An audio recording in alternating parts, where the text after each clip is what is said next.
بسم الله الرحمن الرحيم.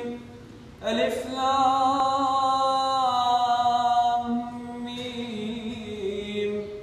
ذلك الكتاب لا ريب فيه هدى للمتقين الذين يؤمنون بالغيب ويقيمون الصلاة ومما رزقناهم ينفقون.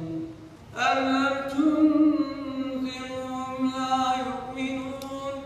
ختم الله على قلوبهم وعلى سمعهم وعلى أبصارهم غشاوة ولهم عذاب أليم بما كانوا يكسبون. وإذا قيل لهم لا تفسدوا في الأرض